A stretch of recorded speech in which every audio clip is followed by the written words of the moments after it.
நம்பிக்கை கருத்து என்ன சார்? இங்க பாருங்க, நாங்க வந்து செய்தியாளர்கள் எல்லாம் பார்த்து பேச மாட்டாங்க, சட்டசபையில் தான் பேசுவோம். ஏன்னா அங்கதான் நாலு கேள்வி எழுதி எடுத்துன்னு வந்திருப்பாங்க வெள்ளை பேப்பர்ல. அங்கிட்டு மட்டும் தான் அந்த கேள்வி கேட்போம். அதுவும் அந்த கேள்வி கேட்டுட்டு உங்க பதில் சொல்றதுக்குள்ள ஓடி போயிடும், கூட்டமா ஓடி போயிடும், பேசவே மாட்டேன். என்னடியா பீத்து சிரிக்கவளா எவ்வளவு போட்டால் இல்லை. உங்க அண்ணன் ஜோசப் விஜய் வந்து எதுக்கு செய்தியாளர்களை இப்ப சந்தித்து பேச மாட்டாரு, எதுக்கு பிரஸ் மீட்டுக்கு வர மாட்டாருன்னு கேக்குறீங்களா? இப்ப பேசுறது தானே. நாங்க தான் இன்ஸ்டாகிராம்ல ரீல்ஸ் ஆட்சி மாதிரி பண்ணின்னு இருக்கிறோம். இந்த ஆட்சியை இவரு தான் ரியல் ஆட்சி பண்ணுவாரு. கொஞ்சம் அந்த மைக்கை பிடிச்சி வச்சு இப்படிதான் ரியல் ஆட்சி பண்ணணும்னு சொல்லி நின்று பேசிட்டு போறது இல்லையாண்ண? இல்ல வேற நீ எங்களை சொல்ற காசு கொடுத்து நீ தோத்துப்புட்டு என்ன மக்கள் வந்து கதறாங்க, விஜய்க்கு ஏன் ஓட்டு போட்டோன்னு கதறாங்கன்னு வாய் கூசாம சொல்றியா? எப்படிண்ணே இதுக்கு வேற உங்களுக்கு எப்படி இந்த காசு எவ்வளோ கொடுத்து வச்சிருக்கீங்க? 4 குட்டி சொம்பு தூக்கிட்டே இருக்கிறாள். என்ன நேரமும் உங்களுக்கு ஓரியை போட்டு தள்ளினே இருக்கிறாள். ஒரே சாதகமா உங்களுக்கு நீங்களே இங்க பதில் சொல்ல முடியாம திக்கி தண்ணீர் ஓடிட்டு இருக்கீங்க. அவளும் பதில் சொல்ல முடியாம தான் இருக்காளுவ. என்ன ஒண்ணு ஸ்டோரி மட்டும் போடுறாளுவ.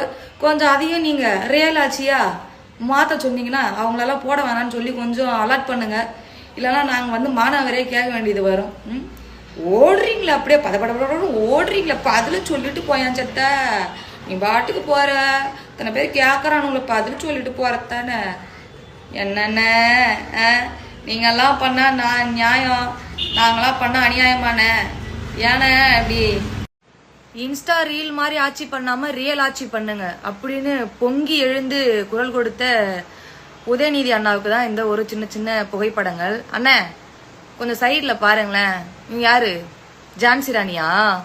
கிட்னி திருடி அவங்க சோசியல் மீடியால தான் இப்ப உங்களுக்காக கூச்சல் போட்டுட்டு இருக்காங்க, சொம்பு தூக்கிட்டு இருக்காங்க. அது எப்படின்னு அது ரீல்ஸ் ஆச்சு இல்லையோ, கிட்னி திருடி ஆட்சியா இருக்கும். சரி அதை விட்டுருங்க. அடுத்த போட்டோ அப்படி சைட்ல பாருங்களேன். இது யாரு? இது சும்மா கத்திட்டு கிடக்குது. நீங்க என்ன நினைச்சிட்டீங்க தெரியுமா? நல்லா பேசுது, நம்ம கட்சிக்கு நல்லா சொம்பு தூக்கும்னு நினைச்சு நீங்க இது ரீல்ஸ் ஆச்சுன்னு நினைச்சு பண்ணீங்களா? இல்ல குரலாட்சி லவுட் ஸ்பீக்கர் குரலாட்சி என்று பண்ணீங்களானே? இந்த காரியத்தெல்லாம் போட்டோ எல்லாம் எடுத்திருக்கீங்களே, என்ன பேசுனீங்க என்ன போனீங்கன்னு உங்களுக்கு தான் தெரியும். இது ரீல்ஸ் ஆச்சு இல்ல, இது குரல் கொடுக்கும் ஆச்சு. அதை கூட விடுனே, அதை கூட விடு, அதை நான் ஒண்ணுமே சொல்லல. குட்டி குட்டி எப்படி குட்டி? இப்ப நிறைய பேர் என்ன சொல்றீங்க, உங்களுக்கு உங்க கட்சியில சப்போர்ட் பண்றவங்கன்னு சொல்றாங்க, இவங்களுக்கெல்லாம் ஓட்டா இருக்கு, சின்ன குழந்தைலாம் வச்சு பேச வைக்கிறாங்க, குழந்தைலாம் வச்சு இதை பண்ண வைக்கிறாங்க. அண்ணா இங்கட சைட்ல சூடுங்க, சைட்ல சூடு. இது யாரு? 60-70 வயசு பசங்களா? சின்ன பசங்க. இந்த பசங்களை வச்சு ப்ரமோஷன் பண்ணீங்களா? அது ரீல்ஸ் ஆச்சு இல்லையாண்ணே?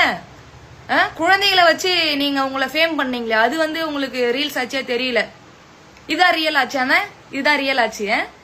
எங்க அண்ணன் வந்து பணம் கொடுத்து ஓட்டு கேட்கல, பணம் கொடுத்து யாரையும் ரீல்ஸ் ஆட்சி பண்ண சொல்லல.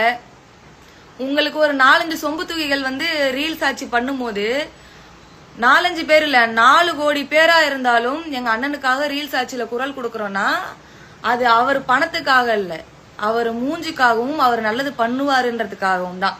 புரியுதா? ஒரு நல்ல மனுஷன்றதுக்காக. நீங்க எல்லாம் வந்து ரீல்ஸ் ஆட்சி பண்ணாதீங்க. யாரு ரீல்ஸ் ஆட்சி பண்ணிருக்கானே? வார்த்தைகள் வந்து ரொம்ப முக்கியம்னே. வார்த்தைகளை பார்த்து பேசணும். இப்ப பாத்தீங்களா மாட்டிக்கிட்டீங்களே, இப்படி வந்து மாட்டிக்கிட்டியா நீ? ரீல்ஸ் வந்து நல்லா போடுறீங்க தம்பி, அதுக்காக என்னுடைய வாழ்த்துக்கள். Thank you sir. சரி ஓகே, கஷ்டப்பட்டு இவ்வளவு தொகுதி ஜெயிச்சிருக்காங்க, அதனால நம்ம பையனுக்கு ஒரு சான்ஸ் கொடுத்து பார்ப்போம் அப்படின்னு சொல்லிட்டு நம்ம விஜயனுக்கு வந்து ஒரு சான்ஸ் கொடுத்து உட்கார வச்சிருக்கோம். அப்பயே நல்லா யோசிச்சு பாத்துக்கோ. அடி என் கோணகால் சிரிக்கி, கேடுகட்ட சிரிக்கி, மானங்கட்ட சிரிக்கி, கிட்னி திருடி முண்டை திருட்டு முண்டை 10 புருஷனை கடனா காட்டின பத்தினியாடி நீ எல்லாம் பேசலாமா இத பத்தி? ஒரு சான்ஸ் கொடுத்து பாப்போன்னு கொடுத்துருக்கீங்க. யாருக்கு? பையனுக்கு. திரு ஜோசப் விஜய் ஆகிய நான் அப்படி என்று நாளைக்கு பதவி ஏற்க போறாரு, உன் பண்டத்தை கிழிக்க போறாரு. நீ இவ்வளவு ஆட்டத்தை நீ ஆடக்கூடாது. திருட்டு முண்டை நீ எல்லாம் வந்து பேசுறியாடி முண்டை? யாருக்கு யார் வாய்ப்பு கொடுக்கறது? மக்களாகிய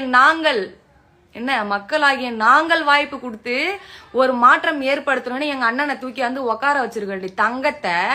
நீ எல்லாம் வந்து பேசுறியாடி மானங்கட்ட சிரிக்கி மொவல கிழிச்சு கீழம் போட்டுருவாரு வந்தாருன்னா. நாளையில இருந்து தெரியும் உன் ஆட்டக்கார புண்டெல்லாம். இன்னும் அப்படியே பவியமா வந்து நாங்க வந்து வாய்ப்பு கொடுக்குறோம்னா என்ன தனி நீ வாய்ப்பு கொடுத்த வாய் கிழிச்சிருவேன், இப்படி கிழிச்சிருவேன். என்ன இந்த பகுமானதெல்லாம் எங்க கிட்ட காட்டாத. ஆட்சியை கவுத்துருவோம். அதனால மக்களுக்கு எதிராக எந்த விஷயம் செய்யாம மக்களுக்கு ஆதரவா நீங்க செய்யற எந்த விஷயமா இருந்தாலும் நாங்க எல்லாரும் பாராட்ட ரெடி. ஆமா, இந்த அம்மா அப்படியே வந்து ஆட்சியை கவுத்துருவாங்க. ஏன் தெரியுமா?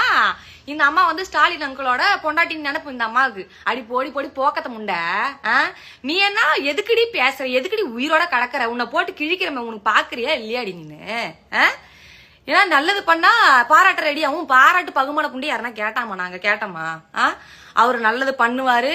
அவர் ஆட்சி இப்பன்னு இல்ல, இதுக்கப்புறம் வரப்போற ஒரு ஆட்சியும் அவர் தாண்டி ஆளுவாரு. கோணா கழிச்சிருக்கு, கோணா வச்சிருக்கு, முண்டை முண்டை முண்டை.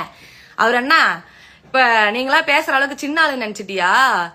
சிஎம் சிஎம் சிஎம் சிஎம் திரு ஜோசப் விஜய்.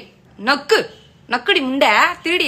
உன் கிட்னி திருடிக்கினே ஃபர்ஸ்ட் நானே போய் கம்ப்ளைண்ட் கொடுப்பேன். இதுக்கப்புறம் நீ கிட்னி திருடி முண்டை நிரூபிக்கிறதுக்கு ஒவ்வொரு ஆதாரத்தையும் வச்சிருக்கிறேன். கிறுக்கு புண்டை பாரு, கேச போட்டு உன் வாய் இப்படி வச்சிருக்கல பாரு. வாயே இருக்காது, வாய் இருக்கிற தடமும் தெரியாது, உடம்புல இருக்கிற உறுப்பும் தெரியாத அளவுக்கு உன்னை மாத்த போறானோ பாரு. இனிமே ஒருத்தனும் உன் மேல வெறி கொண்டு இருக்கான், வெறிய தீர்த்துருக்கான்.